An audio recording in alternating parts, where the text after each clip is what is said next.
I truly believe now, looking back, that I guess the injury that I had was such a blessing in disguise because it made me stop.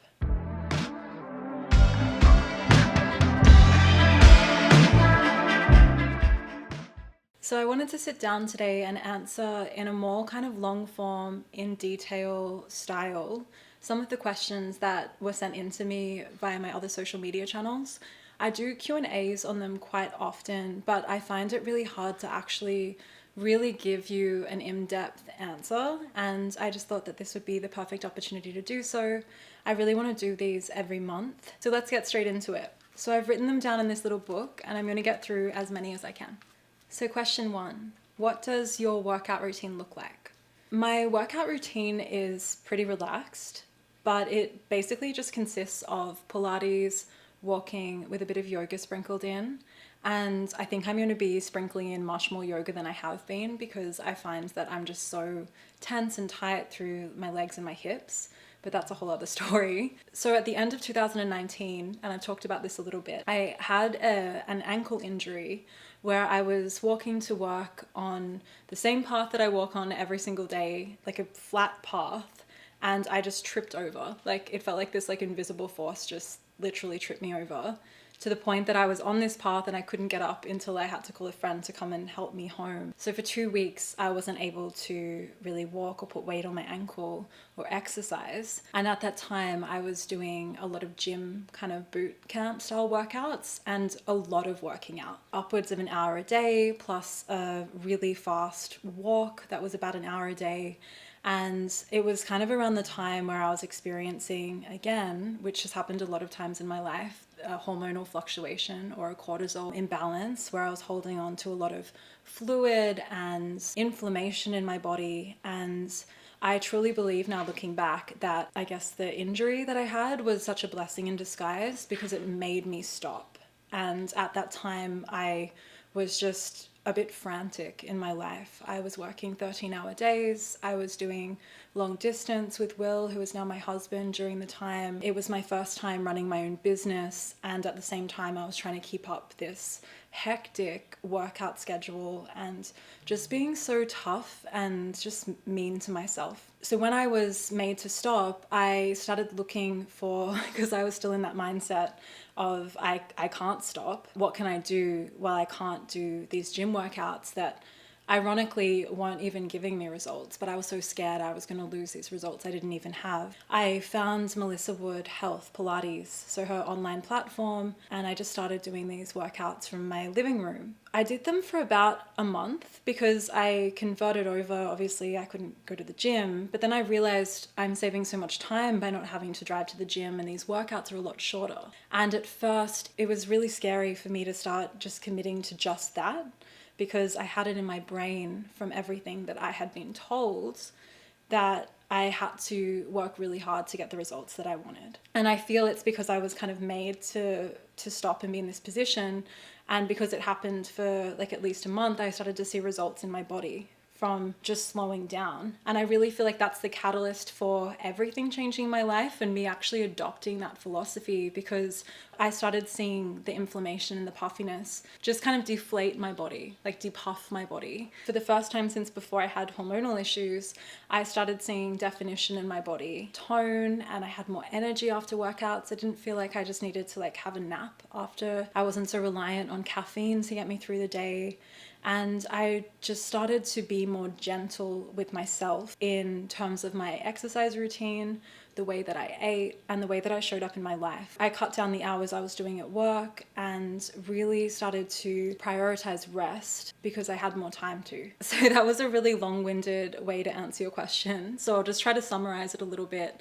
And this is exactly my point why I want to do these longer form videos, because I love to talk about this stuff. So let me just summarize it all down. So the main focus of my workouts or my exercise regime is to prioritize rest and not elevate my cortisol and balance my hormones. So that looks like resting during my cycle. And when I say rest, I mean literally doing nothing If I'm going to do something, it might look like yin yoga, gentle walking, some stretching. I've been really loving somatic stretching at the moment, which is working with your body to release stored trauma in the body. There's a really great book called The Body Keeps Score that I would recommend reading if you're really interested in that. But beyond that, it's doing a Pilates workout at home around 5 times a week, and they vary from about 15 to 30 minutes maximum. I only ever use weights in some of the videos, and they're 1 pound weights and resistance bands if the exercise video calls for it. I predominantly do Melissa Wood Health workouts, and beyond that I kind of explore different ones. Through being a content creator, I do get invited to workout events and different things, so when I do that I might mix up my workout with like a in-person Pilates or a yoga. Okay, question 2. What advice can you give to people who want to recreate themselves and start a new life? I feel like I have completely done this, so I would love to share from the perspective that really helped me and offer some tools and guidance that really helped me along the way. My life now, in its current form and reality, is entirely different to how it was 4 years ago. I had to think when it was. I really warrant the change, or like the catalyst of the change, started when I started doing Dr. Joe Dispenza's work.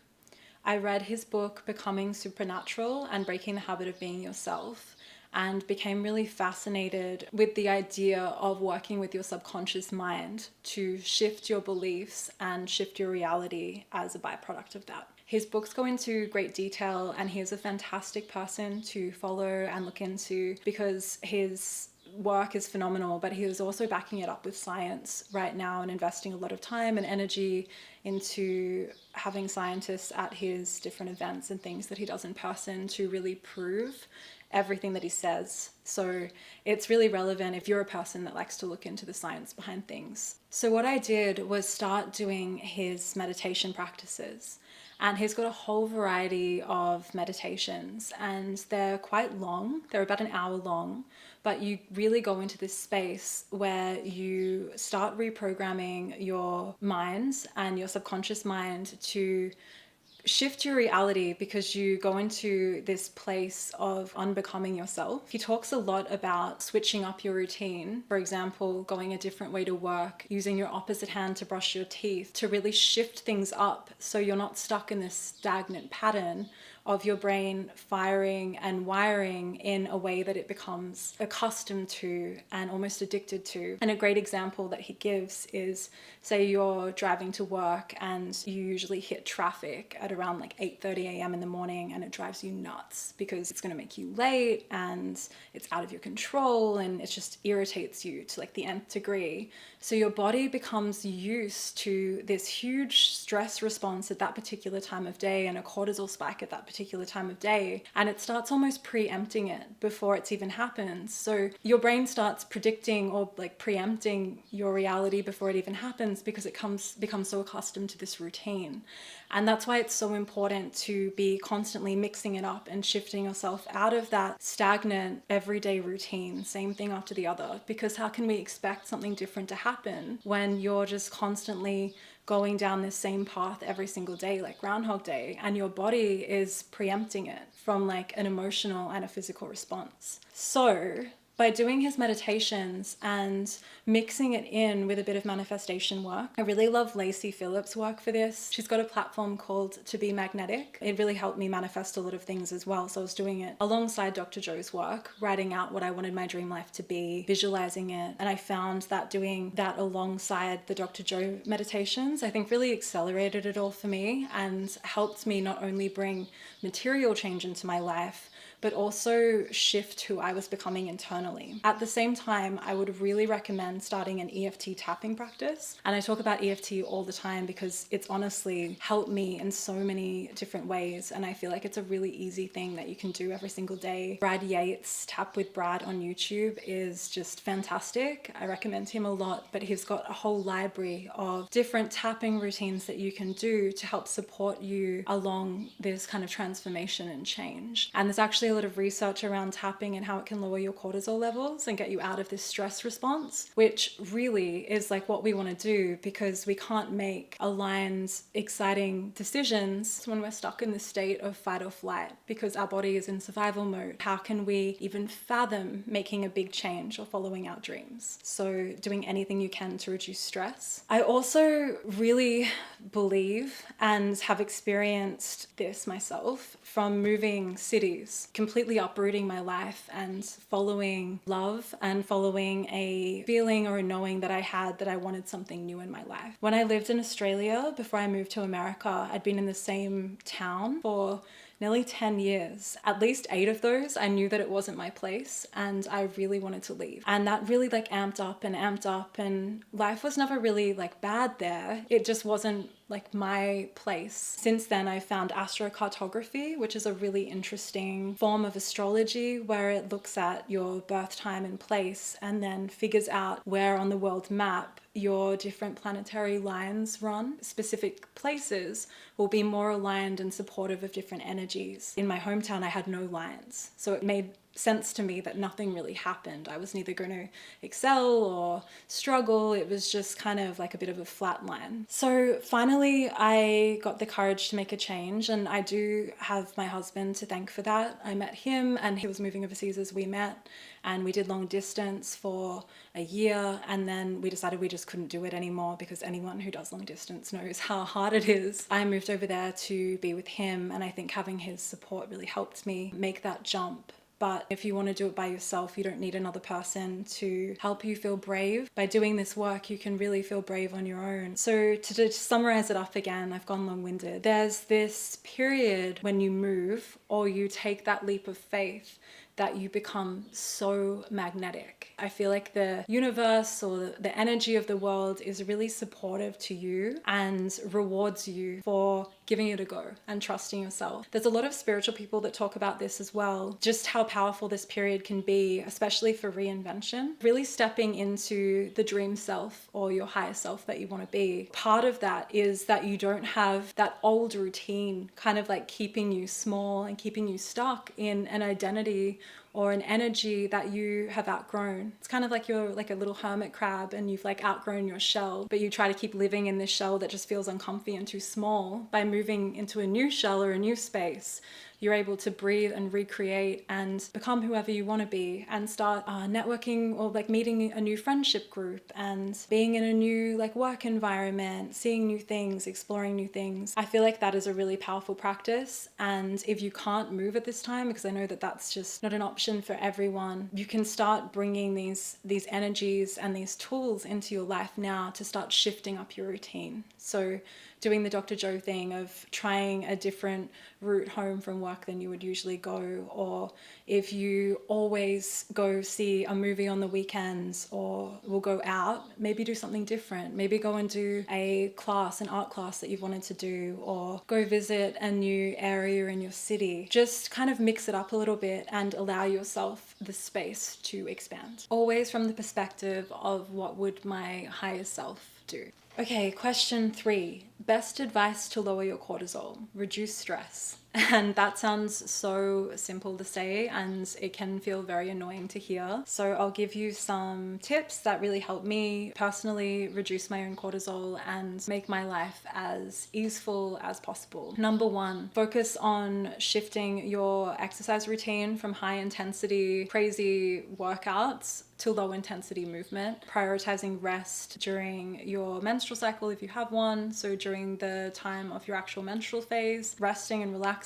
I really recommend reading In the Flow and Woman Code by Alyssa Vitti to learn more about this if you're interested. Number 2 is rest. This kind of falls into getting enough sleep as well, and actually prioritizing sleep. Focus on getting at least 7 to 8 hours a night and fitting that into your routine. Ideally, in Chinese medicine philosophy, you want to be asleep before 11 because we have something called an organ clock, and they recommend you being asleep during liver and gallbladder time so your body can truly recharge and replenish and build blood and energy. Blood is really important for things like healthy hair and glowing skin and healthy hormones and regulated menstrual cycle and reducing stress and feeling emotionally balanced and like all of the things. So that's really important. Another thing that I don't see a lot of people talking about, but I feel is really important, is being really mindful of the content you're consuming, because when we're watching TV or a movie, we're in a hypnotic state. We're just so immersed in what we're watching that we're just absorbing it and taking it in. An example of this could be like when you watch a show right before bed and then it like kind of enters your dreams and you like dream a little bit about the characters or the scenario or something like that. I'm seeing this like huge uptick in like horror and these documentaries, murderers, and like all of this really cortisol inducing kind of content, which is just like a huge no if you're focusing on replenishing your adrenals and reducing cortisol in your life. I always say rom-coms for life, watching a nature documentary, or even just switching off the computer or the TV before bed especially, and reading a fiction, something that is really light and calming, just restorative. The same goes for relationships. And again, this is something that a lot of people don't really consider when they're prioritizing their health and wellness, particularly lowering cortisol or stress in their lives. That includes our friendships, our romantic partners, as well as our work relationships. Work especially, I think that we will often just kind of deal with it. Like if you have a horrible manager or you feel really stressed or uncomfortable in your work environment, without really considering like we're often spending more time at that workplace or with those people than we are even our loved ones at home or ourselves. If you can just take inventory of who you're surrounding yourself with and the environments that you're in the majority of the time, and implementing changes to choose situations and people that are really kind and supportive and just calming to be around. One thing that I experienced around this was whenever I was in a relationship, like a bad relationship or one that I knew I needed to leave for a while, or a job that I knew wasn't aligned, or the situation or the energy of that just wasn't supportive to my stress levels. And when I actually left, I noticed that my body, again, like all the fluid would just deflate and my inflammation would reduce. Looking back, even though I was doing all like the wellness things, because I was putting myself under so much stress within those relationships and situations every single day, my wellness practices were kind of just keeping my head above water. And when I left that situation and chose better people and environments and places for myself, my body really thrived. Okay, question 4. How did you start taking the time for your routines, EFT, etc.? I'm struggling making time. So I found the most supportive practice for me in keeping consistent with all of my practices, from beauty rituals to working out, is first of all allowing myself a bit of grace to play around with how much time I'm dedicating to each of those practices, and knowing that consistency really is everything, whether I'm showing up for couple of minutes or 15 minutes or an hour, something is better than nothing and will really add up. Since I allowed myself to really embrace that philosophy, I found I had less resistance to showing up in general. And I started to actually really prove to myself that for the majority of the time, or at least the period I'm in at the moment, I don't need an hour meditation, or I don't need to work out for an hour and a half to get the results I want. I think that we go through different stages of life and our needs and requirements change, and that applies to self-care as well. You might be going through a time where you're like, gosh, I really need to be working a little bit more on my spiritual practice to hold me. I need that support. And I know I've been through periods like that where I needed that hour meditation. It was my time to make me feel strong enough to keep showing up every day. Whereas now, at this point in time, I have a lot going on with my business and life, and a 15-minute meditation, a 5-minute tapping, and a beauty practice is enough to really support me and make me feel like I've showed up for myself in each of those different respective kind of categories. So what I do, or what I recommend, is picking something for your mind, your body. And personally, I like to do a beauty ritual every single day, and changing that up based on how much time you've got to be able to fit it into your routine with no issue. So for example, for the mind, I would pick an EFT tapping, and that could look like a 5-minute tapping with Brad, or just doing one of my beauty tappings. Then for the body, I would choose generally a Pilates workout, and that could look like 15 minutes, or it might be a walk, which could look like 30 minutes. And 3, for a beauty ritual, it could look like doing a 2-minute lymphatic drainage while I'm putting on my skincare. It could look like a 5-minute gua sha routine, or a 10-minute microcurrent routine, or 10-minute red light therapy while I've got my legs up the wall. It's kind of like adapting and shifting based on you, how you're feeling that day, how much time you have that week. Really just like feeling free to have some freedom and not being so rigid with the idea that it has to look a certain way. By having kind of those categories to just sort of tick off and showing up however you can, I've found that I've been able to just really maintain my routines and stick to them. And one of the things that we do in my Beauty Essentials toolkit is actually habit stack our beauty routine and our rituals. So you're listening to affirmations while you're doing your gua sha ritual, which is a really powerful way to really manage your time well. And I find that the busier I get, the more I'm leaning on that and doing that. And I feel like it's just as effective as when I was really dedicating like all these separate kind of time blocks to doing all these different practices. Okay, question 5. I feel uncomfortable after eating. I'm bloated too much. Any advice?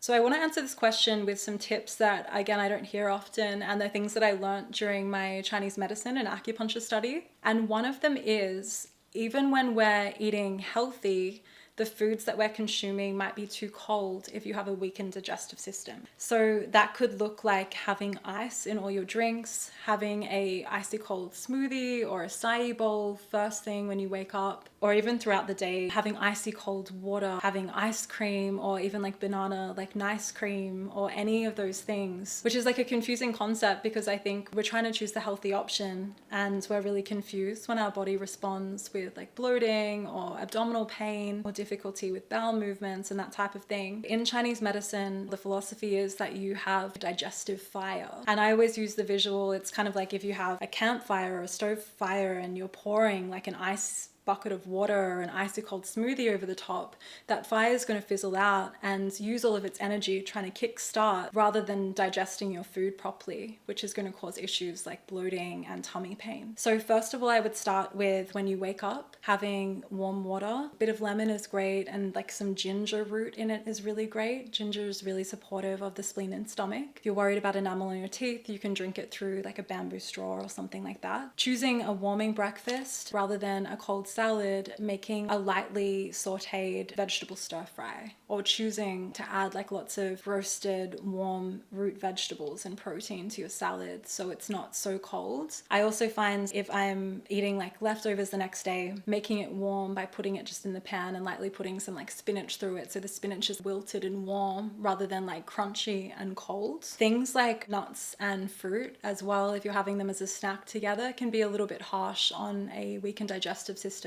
Think warm, warm, warm. That applies to your water as well. You want it to be room temperature. If you're having a smoothie, have it room temperature. Add things like cinnamon and ginger. Cinnamon is fantastic for not only supporting your digestive function, but also blood sugar regulation, which is great if you have hormonal issues. Another thing that I would recommend is mindfulness while you're eating. I'm so guilty of this too, but watching something while we eat. If you're finding that you're getting a lot of bloating and discomfort after meals, just switch everything off, including conversation if you can, and just take a few big deep breaths before you sit down to your meal and just try to eat mindfully. So generally that is in like silence, just with your food, making sure you're chewing enough, counting out 25 to, they say, upwards to like 40 times to chew each mouthful, and making sure that you're really savoring the flavor and really connecting with your body while you're eating that meal. And then once you build up your baseline, because I know that that can sound just like so restrictive in life, and I want these tips to be really easeful and something you can do forever. But once you kind of get back to, oh, I'm feeling less and less bloated, I'm feeling better, you can start reintroducing things into your life again. Mindfulness and warm foods would be my top tips. One other thing I would check into as well is if you actually have any allergies. So I recommend seeing your doctor for this or getting an allergy test just to make sure that it's not something that you're eating that is actually irritating to your body or causing inflammation in your body. I found that in the past that it's really easy, again, kind of like the exercise, to feel like it's like a one size fits all with healthy foods.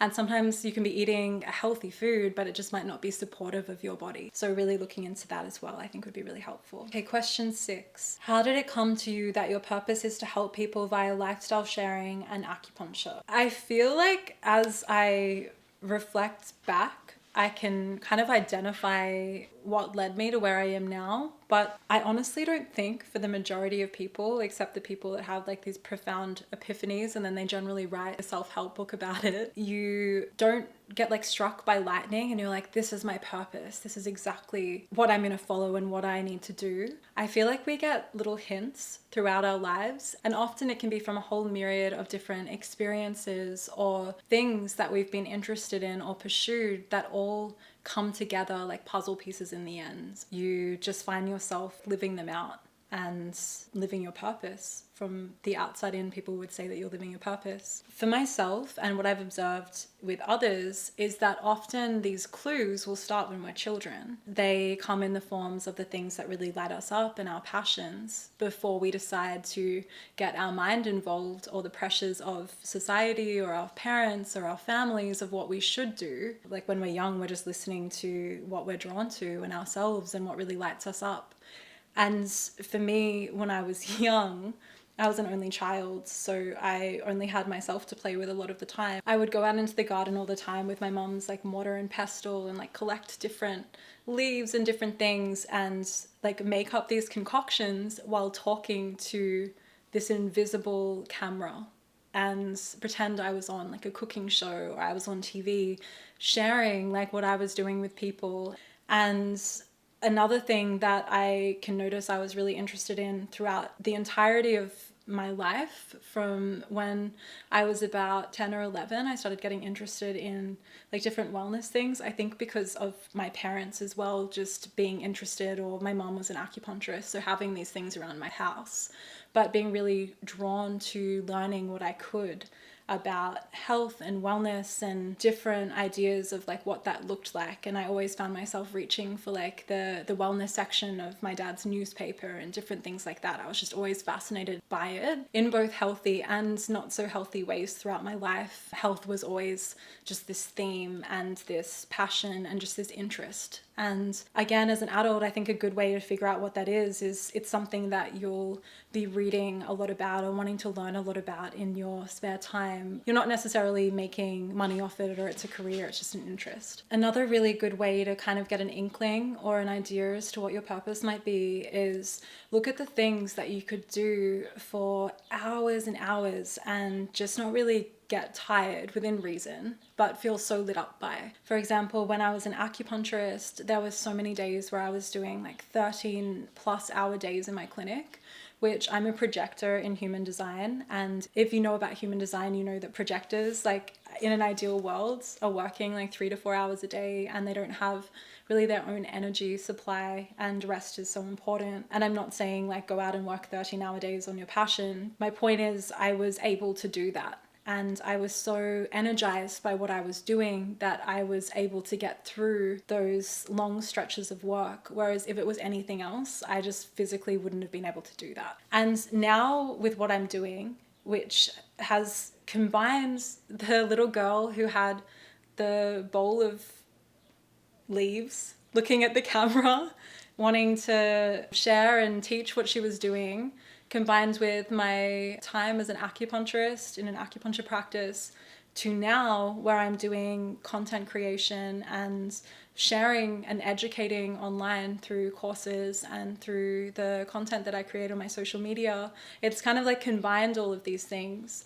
And I think that the thing that makes something your purpose or like ties it all together is service. Really and ultimately, that's what everything comes down to, or should come down to. Like, how can I take my gifts and my interests and help people with them? You could be an incredible singer or an artist, and your gift to the world or your act of service is sharing that with people. So I think the moral, like the foundation of what I'm trying to say is, it's not like I really knew or like consciously knew and followed the path of what I thought my purpose was. It just kind of happened to me. When you look back, it just makes sense how all these moving parts kind of came together, and I just followed it. I think the more you start doing practices that help you connect with your intuition, and work with your subconscious mind, that process is accelerated. There's also a really cool book that I read and I am about to reread called The Surrender Experiment by Michael Singer. He also wrote an incredible book called The Untethered Soul. But The Surrender Experiment is all about his own personal journey, where he had an idea, a mental idea of what he thought he should do in his life and what he wanted to do. But it's kind of like life had a different purpose for him or a different mission for him. And he started practicing saying yes to things, even when he felt kind of mental resistance. And it just led him on this beautiful, crazy life journey where he's now one of the most prominent spiritual teachers and figures in the world, I would say. And it's just a really interesting perspective and a really interesting book. So I would recommend reading that. Okay, so question number 7. Are there gua shas and oils included in your Beauty Essentials toolkit? The toolkit doesn't come with any physical tools like gua sha or oils. You can use any gua sha you have at home, or you can purchase a gua sha to go alongside the practice. And the facial oil or serum you use, again, can be the oil or serum of your choice. The only prerequisite is that it allows enough slip, which means enough oil or enough serum so that your gua sha tool can move easily across your face without pinching or pulling the skin, which we do not want. We were deliberating whether to include a physical gua sha tool and an oil to go alongside the toolkit, but we ultimately decided against it because everyone is individual and your needs are different, and I wanted you to be able to use what you love or you have at home. But I've been having a lot of questions, and with future toolkits and course offerings, I'm exploring partnering with a company or companies to make this whole process simpler and for you to have like a specific tool that you use alongside the rituals and routines that are included in the Essentials toolkits. I've got a body course in the works as well as a hair course that I'm really excited about that'll be coming out later this year. And for everyone that doesn't know, the Beauty Essentials Toolkit is my latest offering. I've just released it, and it includes a EFT tapping video, an explanation video, a gua sha ritual, which includes lymphatic drainage, gua sha, as well as acupressure, and it's like my go-to daily ritual. There's a meditation in there that's all about subconscious reprogramming, all to do with beauty and self-love and self-esteem, and also an affirmation track that is designed for you to play alongside your gua sha routine, doing the habit stacking thing that we were talking about before.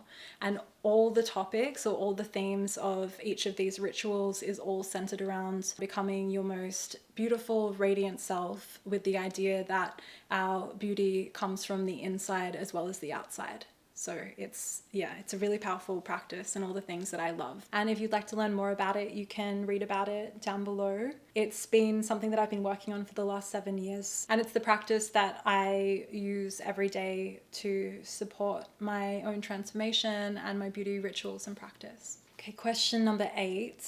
Could you describe in depth the pressure we should use during gua sha or fingertips during routine?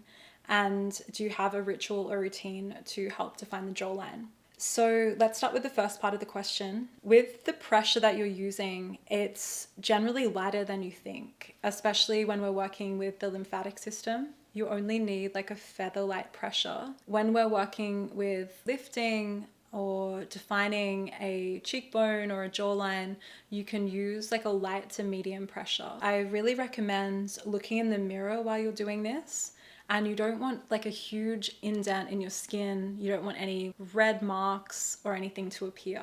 And you don't want your skin to look like really scrunched up or like it's pulling. So just like really gentle and light, always using your opposite finger to support the skin, moving very slowly. Slow and steady wins the race here. We don't need to like rush through the movements. You're better off to do like repeat each kind of stroke like 2 to 3 times than rush through it 5 to 8 times like a lot of people say in the social media kind of videos, to just make sure that you're really doing it properly and right. Form is everything. So slow and steady, really checking in and making sure to do it in front of the mirror. Our lymphatic system is actually quite close to the skin. So if we're pushing down hard on it, we're going into like muscle, bypassing that, which the lymphatic system is responsible for our lymphatic drainage and reducing things like puffiness, which is what we're basically all trying to do with gua sha. And for the second part of the question, I am actually looking for a topic to record for my next full-length beauty tutorial. If jawline is something that you would like to see, let me know in the comments, or if you have any other requests or suggestions, let me know as well.